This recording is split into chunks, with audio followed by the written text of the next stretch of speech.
ई आकाशवाणी गोरखपुर है। अब रउआ सभी सुषमा श्रीवास्तव से भोजपुरी में समाचार सुनी।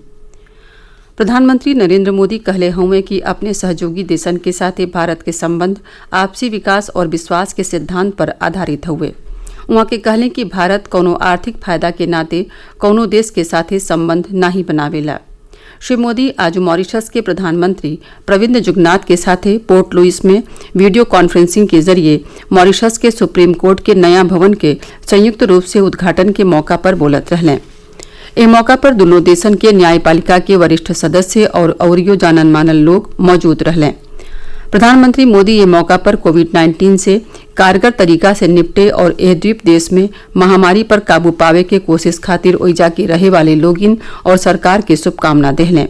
श्री मोदी मॉरिशस के साथे भारत के विशेष मित्रता के जिक्र करत कहलें कि एह कर जड़ हमहन के सांस्कृतिक संबंध के रूप में बहुत गहराई ले समाइल बाटे। मॉरिशस के प्रधानमंत्री प्रविंद जुगनाथ सुप्रीम कोर्ट के नया बनल भवन के उद्घाटन भइले के बाद कहले कि भारत मॉरिशस के विकास संबंधी लक्ष्य के हासिल करौले में हमेशा मदद कैले हुए। वहां की कहनी कि प्रधानमंत्री मोदी की अगुवाई में भारत मॉरिशस संबंध में और यो मजबूती आयल हुए और नया स्तर पर पहुंचल हुए। वहां के कहली कि मॉरिशस अपने यहाँ विकास परियोजना के पूरा करौले में प्रधानमंत्री मोदी के सहायता खातिर आभारी हुए।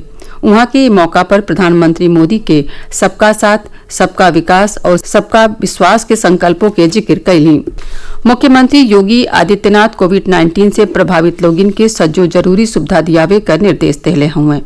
वहां के कहली कि एकरे खातिर धन के कमी नाही होखे के चाही। वहां के जिलन में एकरे खातिर अतिरिक्त धनराशि उपलब्ध करावे के निर्देश देत कहली कि 25 लाख से कम आबादी वाले जिलन के 3 करोड़ रुपया और 25 लाख से ज्यादा आबादी वाले जिलन के 5 करोड़ रुपया उपलब्ध करावल जाए। लखनऊ में आज एगो उच्च स्तरीय बैठकी में अनलॉक व्यवस्था की समीक्षा करत वहां के कहली कि जिला स्तर पर कोविड-19 के उपचार व्यवस्था के मजबूत करे खातिर ए पैसा के जिलाधिकारी, मुख्य चिकित्साधिकारी और मुख्य चिकित्साधिकारी के कमेटी के संस्तुति पर खर्च कैल जाए।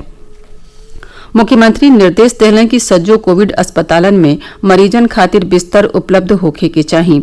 वहां के अस्पतालन में ऑक्सीजन के सतही सज्जो बुनियादी सुविधा सुनिश्चित कैले के निर्देश देलें। गृह मंत्रालय कोविड-19 के नियंत्रण क्षेत्र से बाहर के इलाकन में गतिविधियन के बढ़ावे खातिर नया दिशा निर्देश जारी कैले हुए। अनलॉक 3 में 1 अगस्त से गतिविधियन के बढ़ौले की शुरुआत हुई। राज्यन और केंद्र शासित प्रदेशन आ केंद्रीय मंत्रालयन और विभागन से मिलल जानकारी के आधार पर ये दिशा निर्देश जारी कैल गये हुए। रात में लोगिन के अइले गइले पर रोक के हटा लिहल जाई। 5 अगस्त से योग और जिम के संस्थान खोलल जा सकी हैं। बाकी एकरे खातिर स्वास्थ्य मंत्रालय की ओर से जारी जरूरी दिशा निर्देश के पालन अनिवार्य हुई। स्वतंत्रता दिवस समारोह के सुरक्षित दूरी बना के और स्वास्थ्य दिशा निर्देश के पालन कई के मनावल जाये। स्कूल, कॉलेज और कोचिंग संस्थान 31 अगस्त ले बंद रही हैं। Metro, rail, cinema hall, swimming pool, मनोरंजन पार्क, थिएटर और बार के अलावे और यो गतिविधियन के कंटेनमेंट जोन के बहरे अनुमति हुई। राज्यन के बीच लोगिन और सामानन के आवाजाही पर कौनो रोक नहीं हुई। कोविड-19 महामारी से ठीक होने वाले लोगिन की संख्या 10 लाख से ज्यादा हो गई हुए, जौन बढ़न उपलब्धि हुए।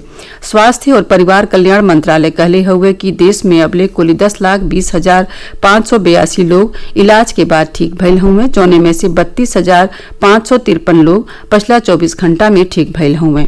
एक सतही स्वस्थ होखले के दर बढ़ के 64.43% हो गई हुए।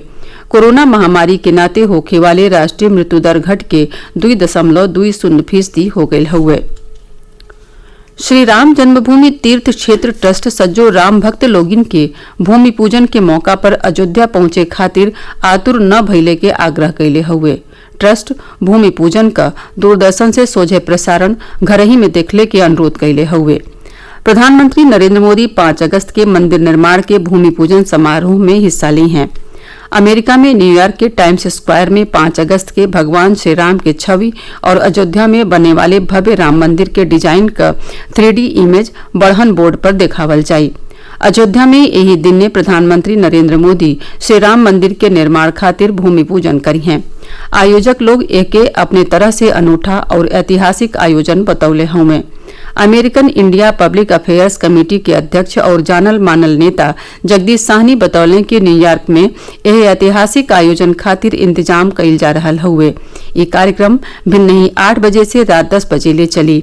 एमे देखावल गयल चित्र में हिंदी और अंग्रेजी में जय श्री राम लिखल रही। मंदिर के डिजाइन का 3D इमेज, भगवान राम के चित्र और भूमि पूजन के समय रखल जाए वाले शिला का चित्र दिखावल जाई।